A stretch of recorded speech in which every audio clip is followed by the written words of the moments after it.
Life সাপোর্টে থাকা এই ব্যক্তির স্বজন বলতে রয়েছে শুধুমাত্র 10 বছরের এই শিশু।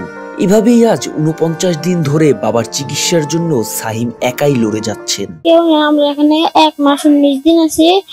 কেউ না, আমার আব্বু অসুস্থ দেখে আমার আম্মু চলে গেছে। এখন আমার আব্বু আগে 5 টাকা 10 টাকা দোকান পাঠাতে গেছেন, তো এখন 1 টাকাও নাই। আমার আব্বু যদি কিছু সাহায্য করতেন। আমার আব্বুর শরীর অবস্থা অনেক খারাপ, এখন লাইফ সাপোর্টে আছে। ডাক্তার বলতেছে যে মারা যাইব, নয়তো অন্য হসপিটালে নিয়ে যান। বাড়িতে অসুস্থ দাদি, চাচা, ফুপু সহ অনেক আত্মীয় স্বজন থাকলেও পিতার অন্তিম মুহূর্তে পাশে নেই কেউ। হাসপাতালে শিশু সন্তান ও অসুস্থ স্বামীকে রেখে পালিয়ে গিয়েছে মা। তাই মাত্র 10 বছর বয়সেই পিতার চিকিৎসা ও শেষ যাত্রার প্রস্তুতি নিতে নির্মম বাস্তবতার শিকার হতে হচ্ছে এই শিশুকে।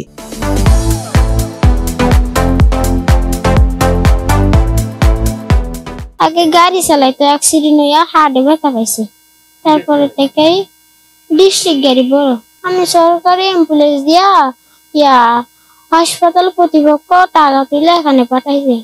আছে সব আমার আব্বু কাজ করে খাওয়াইতে পারেন, দেখে কেউ দেখাশোনা করে না। 300 টাকা আছে। আমার 2 ভাই আর 4 বোন।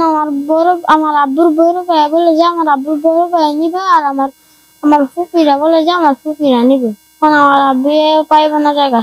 সাহিমের পিতা কুমিল্লার হোমনা থানার রঘুনাথপুর গ্রামের ট্রাক চালক নাসির সড়ক দুর্ঘটনায় আহত হলে স্থানীয় হাসপাতাল থেকে পাঠানো হয় জাতীয় বক্ষব্যাধি ইনস্টিটিউটে। অবস্থা গুরুতর হওয়ায় আহত নাসিরকে লাইফ সাপোর্টে রাখা হয়েছে। তার স্বজন বলতে 10 বছরের শিশু সন্তান ছাড়া কেউ পাশে নেই।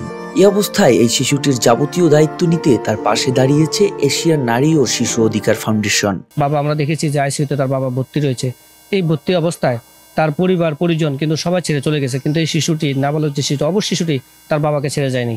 এবং তার বাবার 1 মাস 19 দিন যাবৎ তার বাবার চিকিৎসা তার পাশে রয়েছে। তার সুস্থ একটা শিক্ষা দরকার, তার যে মৌলিক অধিকার, আমরা এই মৌলিক অধিকার প্রতিষ্ঠিতের জন্য আমরা তার পাশে থাকবো।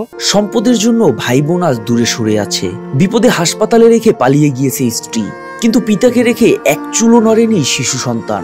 অথচ নাসিরের ইনকাম কিছুদিন আগেও ভোগ করেছেন সবাই।